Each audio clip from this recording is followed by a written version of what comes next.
Ang kakapal ng mga pagmumuka ng mga senators natin. Sobrang kapal ng pagmumuka.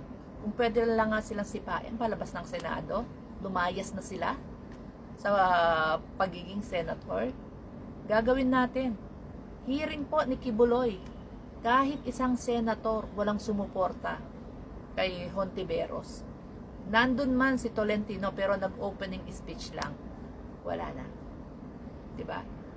Alam na alam mo, lahat po may utang na loob kay Kibuloy, kay Duterte. Lahat ng senators natin, wala na akong iisa pa. Lahat sila takot. Itong mga senators natin, lahat sila takot kay Duterte at kay Kibuloy.